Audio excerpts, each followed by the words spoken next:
આજે માનવ વિકાસ સામેના પડકારો, જેમાં આપણે સ્વાસ્થ્યની થોડી માહિતી મેળવી હતી. તો બાકીનો મુદ્દો છે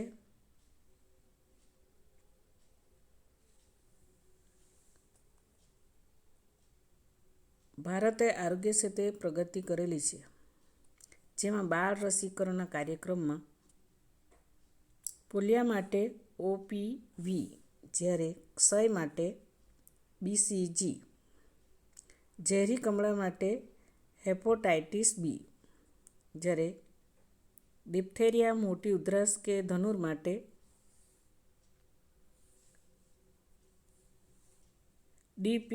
DPT, ઓરી MMR અને ટાઇફોઇડ વિરોધી રસી બાળકોને આપવાથી આજે બાળકોના આરોગ્ય કે બાળકોના મૃત્યુદરમાં ઘણો સુધારો જોવા મળે છે. ટૂંકમાં બાળ મૃત્યુમાં નોંધપાત્ર સુધારો થયો છે. જ્યારે આયોડિન, વિટામિન કે લો ઉણપને કારણે જે કંઈક રોગો અનુભવીએ છીએ, તો એની સામે પણ ઝુંબેશ ચલાવી રહ્યા છે. આજે પ્લેગ, શીતળા, રક્તપિત્ત, પોલિયો કે જેવા રોગોને આપણે નિર્મૂળ દૂર કરી શક્યા છે. ઓરી અસબડા કે મેલેરિયા કે ડેન્ગ્યુ કે કમળો કે કોડ, ક્ષય, મધુમેહ કે કેન્સર જેવા કે હૃદય જેવા રોગો ઉપર આજે આપણે નિયંત્રણ સાધી શક્યા છે. પરિણામે માનવી લાંબુ, તંદુરસ્ત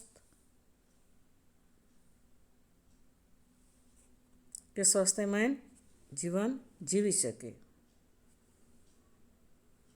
આમ છતાં પાણીજન્ય રોગોથી કે શ્વાન રોગો કે કુપોષણની વસ્તુઓ માટે કુપોષણ જેવી વસ્તી માટે મુશ્કેલી ઊભી થયેલી છે. મહિલાઓ, બાળકો, ગરીબ લોકો માટે પોષક તત્વોની ખામીના કારણે કે મૂળભૂત ખનિજોના કારણે કે વિટામિનો કે પ્રોટીનના કારણે આજે સ્ત્રીઓ બાળકોમાં અટકેલા અથવા અધૂરા વિકાસ માટે જવાબદાર ગણાવી શકાય છે. આ નવી સમસ્યા ઊભી થઈ છે. બાળકો કે સ્ત્રીઓના અપૂરતા વિકાસ માટે પ્રોટીનનું ઉણપ એ જવાબદાર કહેવાય છે. ઉપરાંત પર્યાવરણના પ્રદૂષણ, વાતાવરણમાં રહેલા ઝેરી પદાર્થોનો ઉદ્ભવના કારણે પણ આજે માનવીના રોજિંદા જીવનમાં નવા પડકારો સમકક્ષમાં જોવા મળે છે. નવા પડકારો ઝીલવા માટે આજે વધતા જતા શહેરીકરણના અથવા તો ગંદા વસવાટમાં આરોગ્યની સુવિધાની સમસ્યા ઉદ્ભવી છે.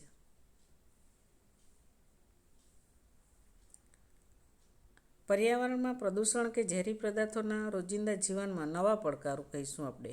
જ્યારે શહેરીકરણ કે નવા ગીચોગીચ વસ્તી કે નવા આરોગ્ય સુવિધા માટે નવી સમસ્યા કહેવાશે. તો આરોગ્ય માટે ભારત સરકારે ઘણા કાયદાઓ અને કાર્યક્રમો અમલમાં મૂક્યા છે, જેના કારણે ભારતની અંદર GDP એટલે કે 2000ની અંદર આરોગ્ય સેવા પાછળ જાહેર ખર્ચની અંદર 1.3 જેટલું થયું હતું. જ્યારે બીજો મુદ્દો છે તમારે લૈંગિક સમાનતા. લૈંગિક સમાનતા એટલે સ્ત્રી પુરુષની સમાનતા. ભારતમાં સમાજની રૂઢિચુસ્તતા અને સામાજિક કુરિવાજો કે બંધનો કે સામાજિક, આર્થિક, શૈક્ષણિક ક્ષેત્રોમાં સ્ત્રીઓ પાછળ છે. વળી ધાર્મિક કે નીતિમત્તા કે સાંસારિક જીવનની અંદર સ્ત્રીનો મોભો નીચો છે. તો ભારતના બંધારણે તમામ નાગરિકોની સમાનતા અને ન્યાયની બાંયધરી આપે છે. છતાં પણ ભારતની અંદર આવા સ્ત્રીઓ માટે અન્યાય બક્સ્યા છે. બંધારણે સમાનતા આપી છે, જ્યારે સમાજની અંદર રૂઢિચુસ્ત સમાજે આજે બંધાર બનાવી દીધી છે.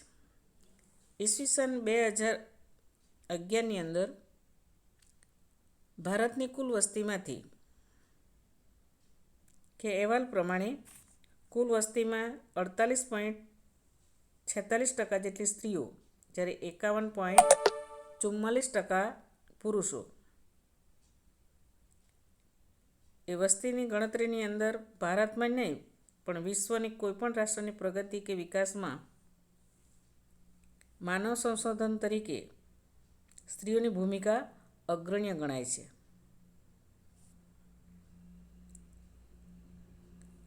સામાજિક કે સાંસ્કૃતિક દ્રષ્ટિકોણથી સ્ત્રીઓનો ઉછેર કે અપેક્ષાની અલગ હોવા છતાં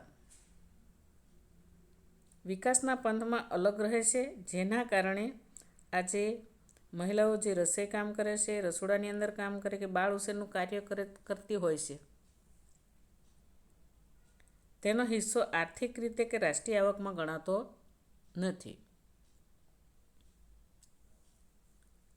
દીકરીઓના શૈશવકાળથી જ શિક્ષણ, આરોગ્ય, આર્થિક અધિકારોથી વંચિત રાખવામાં આવે છે. તો દીકરા દીકરીની કપડાઓમાં, રમતોમાં, અભ્યાસની તકોમાં, ખોરાકમાં, હરવા ફરવા કે આચાર વિચાર કે વ્યવહારમાં દીકરીઓને જુદી શિખામણ વગેરે ભેદભાવો પણ જોવા મળે છે. આજે સામાજિક કુરિવાજોની ભોગ બનતી હોય છે.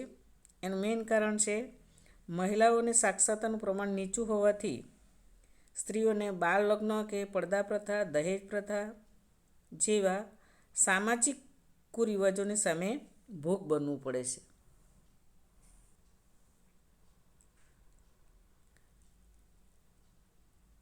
ભારતમાં ઊંચા પદ, ઊંચી આવક, વધુ વેતન કે વધુ લાભ મળે તેવા ઉદ્યોગો કે નોકરીની અંદર સ્ત્રીઓનું વર્ચસ્વ નથી, એની અંદર પુરુષોનું વર્ચસ્વ હોય છે. ઘણીવાર સ્ત્રીઓને અન્યાયનો પણ ભોગ બનવું પડે છે. તો ભ્રૂણ હત્યા છે, નીચો આદરભાવ છે, પુત્ર જન્મ માટેની ઘિલસા કે સામાજિક પરંપરા કે જાતીય ભેદભાવને લીધે સ્ત્રીઓને આજે અન્યાયનો ભોગ બનવું પડે છે.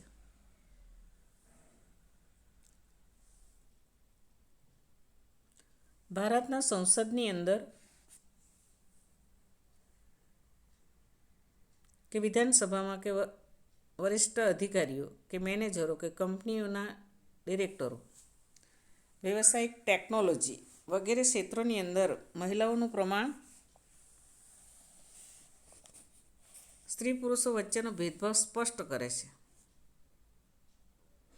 ભારતના સંસદના મહિલાઓનું સંસદનું પ્રમાણ માત્ર 12.2 જેટલું જ છે.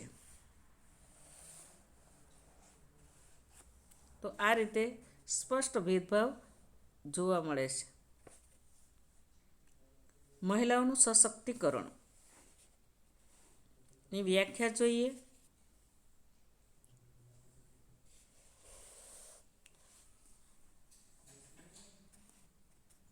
વ્યાખ્યાની દ્રષ્ટિએ વિકાસનું કેન્દ્રબિંદુ છે સ્ત્રીઓ.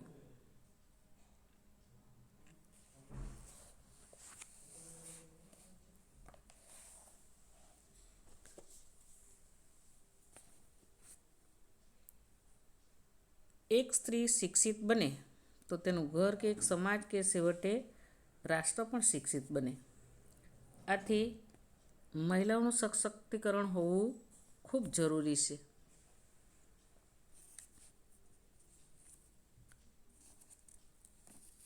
દેશમાં આર્થિક, વહીવટીય, રાજકીય, સામાજિક કે સાંસ્કૃતિક કે ધાર્મિક ક્ષેત્રે સ્ત્રીઓ સમાન તક પ્રાપ્ત કરવા શિક્ષણ, તાલીમ આપી અને સશક્ત કે સક્ષમ બનાવવાથી સશક્તિકરણ થઈ શકે છે. મહિલાઓનું સશક્તિકરણની વ્યાખ્યા જોઈએ તો સ્ત્રીઓને શારીરિક, માનસિક કે સામાજિક, શૈક્ષણિક, આર્થિક કે સાંસ્કૃતિક કે રાજકારણ કે વહીવટી બાબતોમાં શક્તિશાળી બનાવી પુરુષ સમકક્ષ દરજ્જો આપી તેમનો સર્વાંગી વિકાસ કરવાની પ્રક્રિયાને મહિલાઓનું સશક્તિકરણ કહેવામાં આવશે. સમાજની જે વ્યવસ્થા છે એનું પરિણામ છે સ્ત્રી છે. ભારતમાં બંધારણમાં સ્ત્રી કે પુરુષોને પૂર્ણ સમાનતા આપવામાં આવી છે. તેમ છતાં કેટલાક કારણોસર સ્ત્રી કે પુરુષો વચ્ચે અસમાનતા કે ભેદભાવો જોવા મળે છે. એવી સામાજિક વ્યવસ્થાનું પરિણામ કહી શકાય.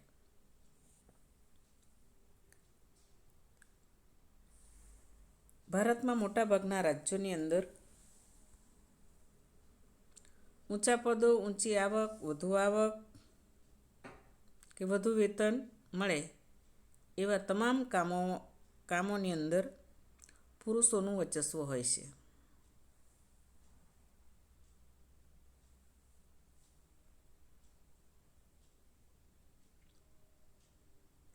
કૌટુંબિક જીવનની અંદર પણ સ્ત્રીઓ બોજારૂપ માનવામાં આવે છે. અભ્યાસની તકો કે વ્યવસાયિક કામોમાં પણ સ્ત્રીઓ પ્રત્યે લૈંગિક ભેદભાવ રાખવામાં આવે છે. સ્ત્રીઓમાં સાક્ષરતાનું પ્રમાણ ઓછું હોવાથી સ્ત્રી કામદારોને પુરુષ કામદારની તુલનામાં ઓછું વેતન આપતા હોય છે. ઓછી જવાબદારીવાળા કામો કે તેમને નિપુણ ન બને તેવા કામો ફાળવવામાં આવતા હોય છે.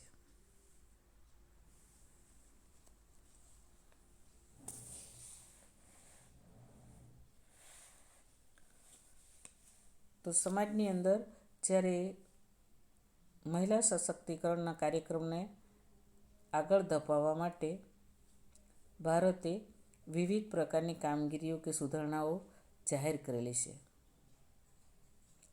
તો સવાલ છે, ભારતમાં સ્વાસ્થ્ય સુધારણા માટે થયેલી કામગીરી વર્ણવો. તો વસ્તી નિયંત્રણ માટે ભારત સરકારે વસ્તી નિયમન નીતિ અને કુટુંબ કલ્યાણનો સ્વૈચ્છિક કાર્યક્રમ અમલમાં મૂકેલો છે. બાળકોને વિવિધ રોગોથી બચવા માટે બાળ રસીના કાર્યક્રમો એ જુદા જુદા રસીઓ આપવામાં આવેલી છે. જે અગાઉ આપણે ચર્ચા કરી એની અંદર પોલિયા માટે, ક્ષય માટે, કમળા માટે કે મોટી ઉધરસ માટે કે ઓરી, અસબડા, ટાઇફોઇડ જેવા રસીઓ આપવામાં આવે છે. આયોડિન કે વિટામિન્સ કે લોહીના ઉણપ માટે કાર્યક્રમો ચલાવવામાં આવે છે. દેશમાંથી પ્લેગ છે, શીતળા છે, પોલિયો જેવા રોગોનું નિર્મૂળ દૂર કરી શક્યા છે. જ્યારે અમુક ઓરી, અસબડા કે મેલેરિયા કે ડેન્ગ્યુ, કમળો, કોડ, ક્ષય, મધુમેહ કે એડ્સ જેવા રોગો પર આપણે નિયંત્રણ લાવી શક્યું છે. વિવિધ કાર્યક્રમના કારણે જન્મદર કે મૃત્યુદર કે બાળક મૃત્યુમાં ઘટાડો થયેલો છે. ટૂંકમાં દેશમાં સરેરાશ આયુષ્યમાં વધારો થયો છે. ગ્રામ્ય કે શહેરી વિસ્તારમાં પ્રાથમિક આરોગ્ય કેન્દ્રો કે જાહેર આરોગ્ય કેન્દ્રો કે હોસ્પિટલો દ્વારા લોકોનું તબીબી સારવાર આપવામાં આવે છે.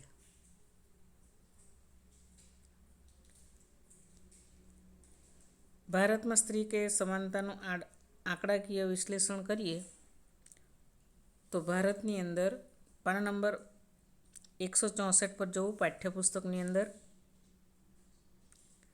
તો માનવ વિકાસના અહેવાલ પ્રમાણે 2015 મુજબ સ્ત્રી અને પુરુષોનું આંકડાકીય વિશ્લેષણ જોઈએ તો માનવ વિકાસના આંકમાં HDI પ્રમાણે સ્ત્રી છે 0.525, જ્યારે પુરુષ 0.661.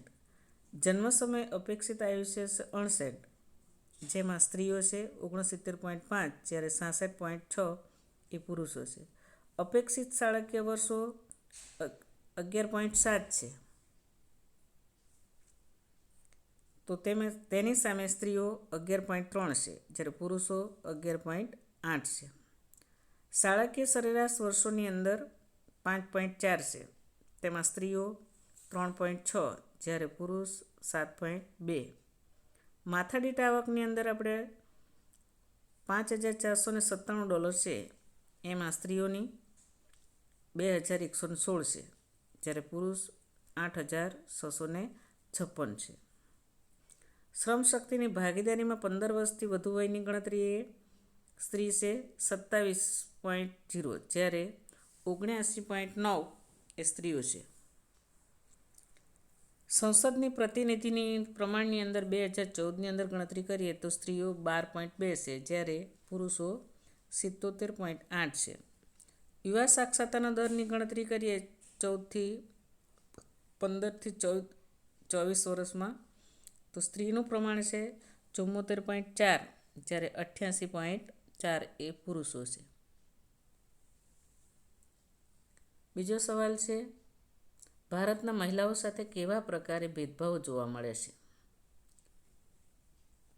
તો એની ચર્ચા અગાઉ થઈ ગઈ છે, અલગ મુદ્દો દર્શાવેલો છે.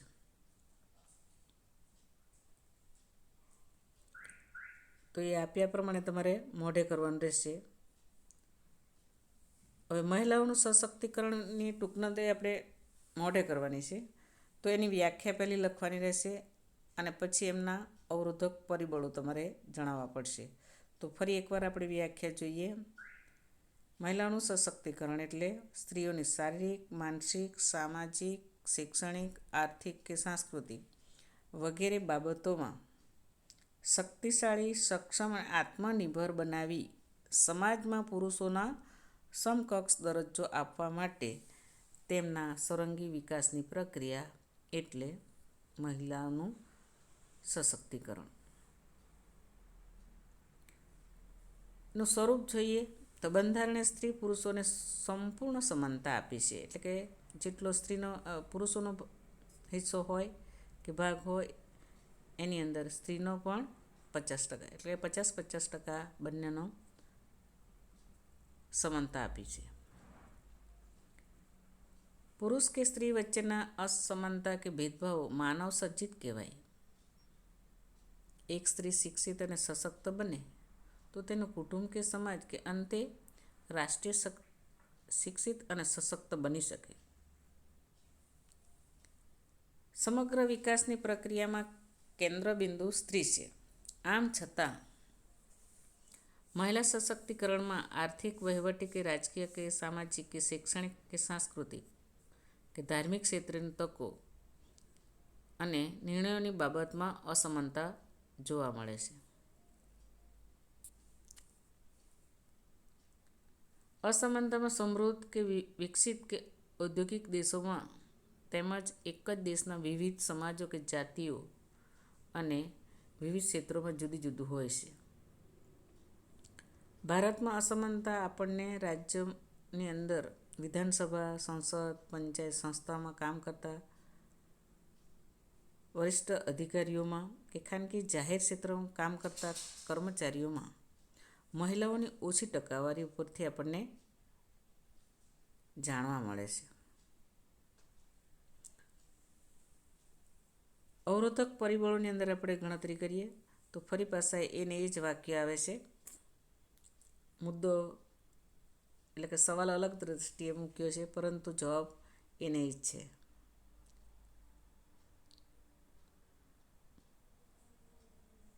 તો એ મુદ્દો પણ તમારે જાતે વાંચી લેવાનો રહેશે, એકવાર ચર્ચા થઈ ગઈ.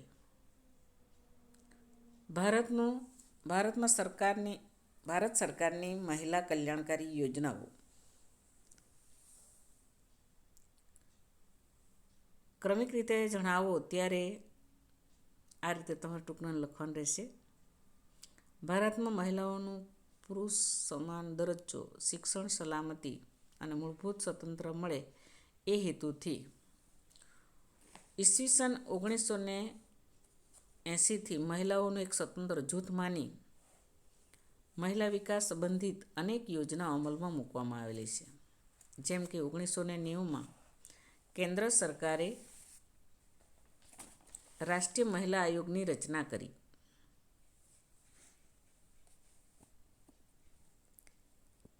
2001ની અંદર કેન્દ્ર સરકારે મહિલા સશક્તિકરણ રાષ્ટ્રીય નીતિ અમલમાં મૂકી. યુનાઇટેડ નેશનલે 1975ના વર્ષને મહિલા વર્ષ તરીકે જાહેર કર્યું, જ્યારે 1975થી 1985 દાયકાને કે દસકાને મહિલા દસકા તરીકે જાહેર કરેલું છે. 2002 વર્ષને મહિલા સશક્તિકરણ તરીકે ઓળખવામાં આવે છે. તમારે જે અંદર આપેલી છે એ 2001 છે, એને 2002 લખવાનું છે.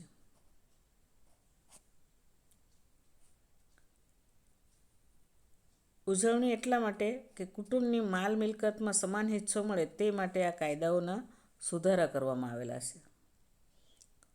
તો તમારે 1980 યાદ રાખવું પડશે, 1990 યાદ રાખવું પડશે, 2002, 1975 અને 1975થી 85 દાયકો જાહેર કરેલો છે. તો આટલા ઈસવીસન યાદ રાખવા પડશે. આ નીતિ મુજબ મહિલા કે બાળ વિકાસ વિભાગ દ્વારા રોજગાર કે આર્થિક આવકની અંદર કે કલ્યાણ કે સહાયક સેવાની અંદર કે જાતીય સંવેદનશીલતાની ક્ષેત્રોમાં કામગીરી કરવામાં આવે છે. કુટુંબની સ્થાવર મિલકતમાં સ્ત્રી પુરુષોનો સમાન હિસ્સો મળે એ માટે કાયદાઓમાં સુધારો કરવામાં આવેલો છે. ગરીબ મહિલાઓને સરળતાથી ન્યાય મળી શકે તેના માટે નારી અદાલતોની સ્થાપના થયેલી છે. ઉપરાંત મહિલાઓની સામાજિક, કાનૂની કે રોજગાર સંબંધિત કોઈ સમસ્યા હોય એને નિવારવા માટે મહિલા કલ્યાણ કેન્દ્રોની રચના કરવામાં આવેલી છે. સરકારી નોકરીઓમાં તેમજ ખાનગી વ્યવસાય કે ઘર નોકર તરીકે કામ કરતી હોય એવી મહિલાઓને જાતીય સતામણી ન થાય એના માટે તેઓ સ્વતંત્ર રીતે કામકાજ કરી શકે એ હેતુથી સરકારે કાયદો બનાવી તેમની સુરક્ષા બક્ષી છે.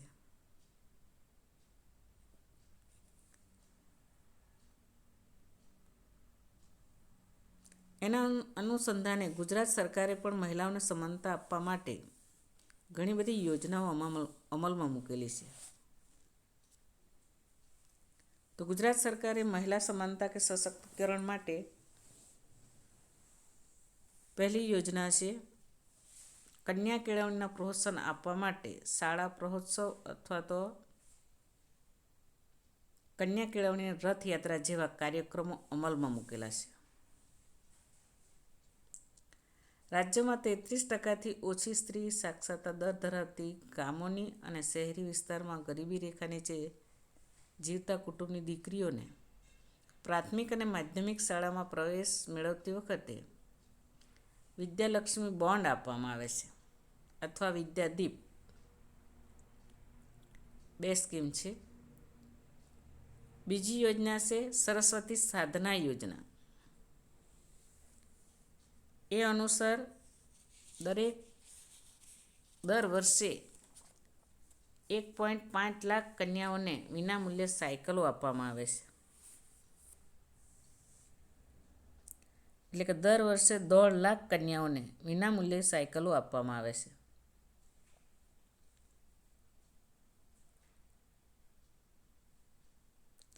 રાજ્યની અંદર 33%ને બદલે 35% લખવું જે ઉપરનો મુદ્દો છે એ 33થી ઓછી નહીં પણ 35%થી ઓછી સાક્ષરતા ધરાવતા હોય એમને આ વિદ્યાલક્ષી બોન્ડ અને વિદ્યાદીપ. જ્યારે પોતાના ઘરેથી બહાર ગામ અભ્યાસ કરવા જતી કન્યાઓને એસટી બસમાં મફત મુસાફરોની સુવિધા આપવામાં આવેલી છે.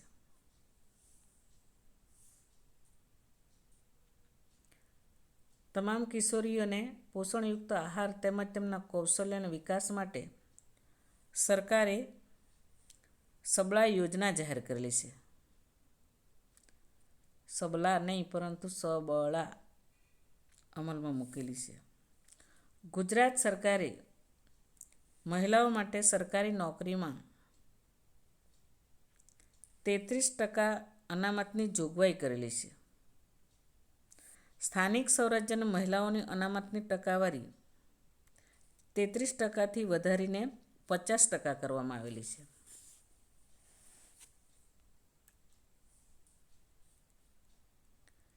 ઈ મમતા કાર્ડનો કાર્યક્રમ છે બીજો મહિલાઓના આરોગ્ય માટે.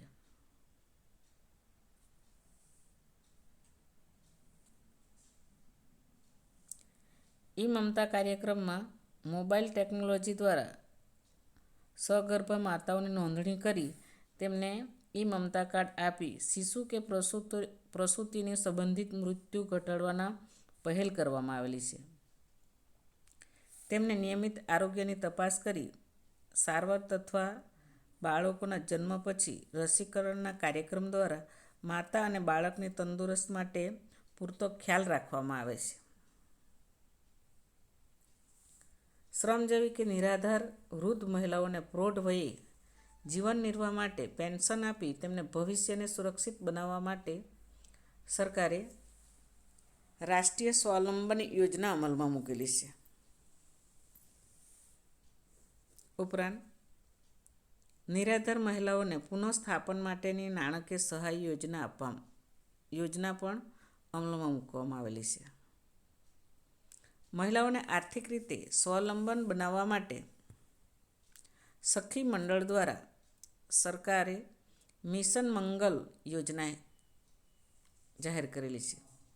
એના દ્વારા એને આર્થિક મદદ આપવામાં આવે છે.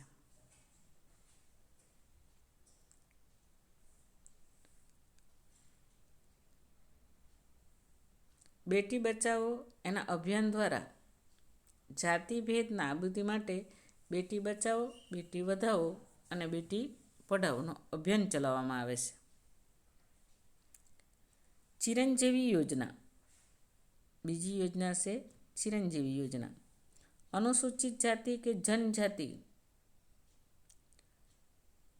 સામાન્ય પરિવારોને પ્રસૂતિ મહિલાઓને ચિરંજીવી યોજના હેઠળ પ્રસૂતિની સેવા કે લેબોરેટરીની તપાસ કે ઓપરેશન જેવા સેવાઓને વિનામૂલ્યે પૂરું પાડવામાં આવે છે.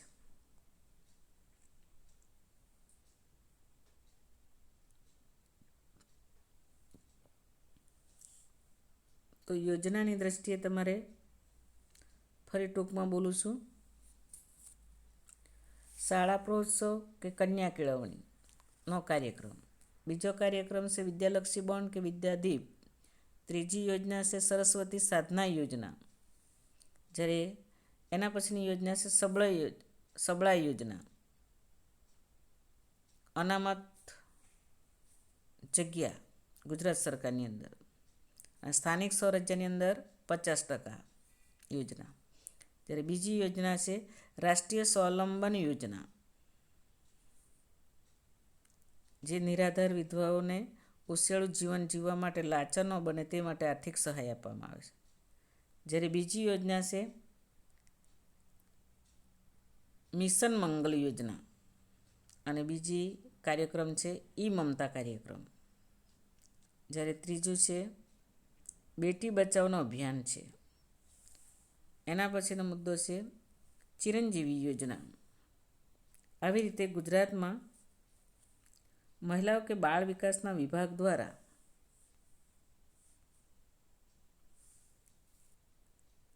મહિલા સશક્તિકરણ માટે વિવિધ લક્ષી મહિલા કલ્યાણ અંગેની યોજનાઓ ચલાવવામાં આવે છે.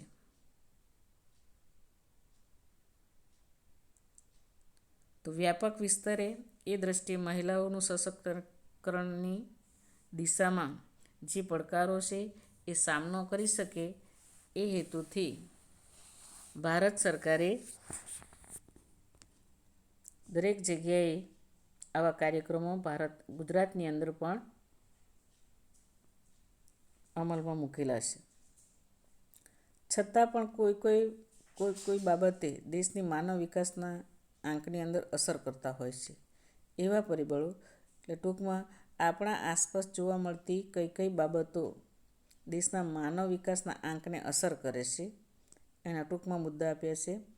અપૂરતા પોષણવાળી સગર્ભા માતાઓ, ઓછા વજનવાળા બાળકોનો જન્મ, કુપોષણવાળું બાળક, આંગણવાડી કે શાળાએ ન જતું બાળક, વાંચતા લખતા ન આવડતું હોય એવું શાળાએ જતું બાળક, અધવચ્ચેથી અભ્યાસ છોડી દીધું હોય એવું બાળક જોવા મળે છે. દીકરીઓના ઉચ્ચ અભ્યાસ માટે ન મોકલતા કુટુંબો જોવા મળે છે.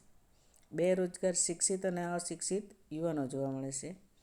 અકસ્માતમાં અકાળે અવસાન પામતી વ્યક્તિઓ કે ગંભીર બીમારીઓથી પીડાતી વ્યક્તિઓની સ્વસ્તી બાબતો આપણે જોવા મળે છે. આ બધા માનવ વિકાસ પર આંખમાં અસર કરનારા પરિબળો છે.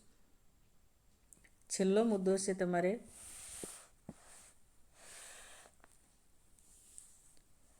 અભ્યમ યોજના એટલે શું છે.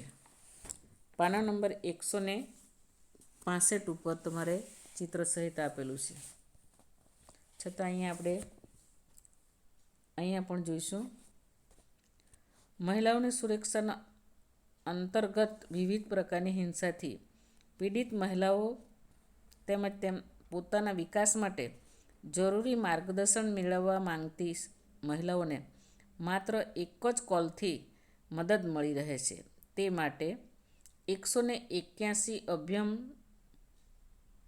મહિલા હેલ્પલાઇન શરૂ કરવામાં આવેલી છે. તે સમગ્ર ગુજરાતની અંદર આ હેલ્પલાઇન ચાલે છે.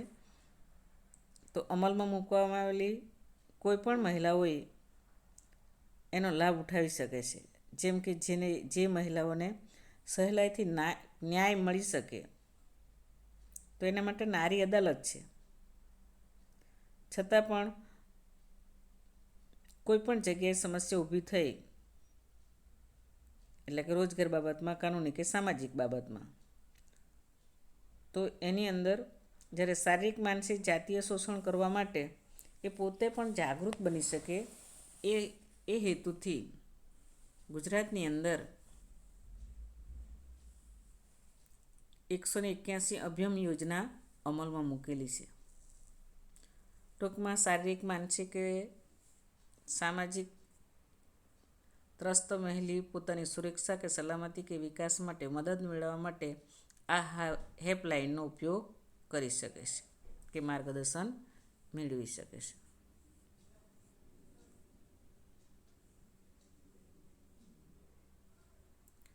તમારે આ પાઠમાં જે પાઠ્યપુસ્તકમાં આપેલા જે સ્વાધ્યાય છે, એ સ્વાધ્યાયની અંદર મુદ્દાસર અને ઉત્તર, પહેલો પ્રશ્ન છે સવિસ્તાર અને બીજો પ્રશ્ન છે મુદ્દાસર. તો એની અંદર તમારે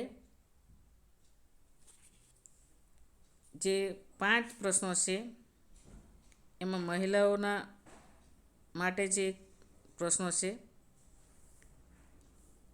કે ગુજરાત સરકારે મહિલાની સમાનતા માટે કઈ કઈ યોજના અમલમાં મૂકેલી છે એ મોઢે કરવાનો છે. જ્યારે અભ્યમ યોજના એટલે શું એ બોર્ડમાં પૂછાઈ ગયું છે, ફરી પાછું મોઢે કરવાનું રહેશે. જ્યારે મહિલાઓના કલ્યાણકારી કાર્યક્રમો એટલે કે સશક્તિકરણનો ટૂંકનોંધ પાકી કરવાની રહેશે.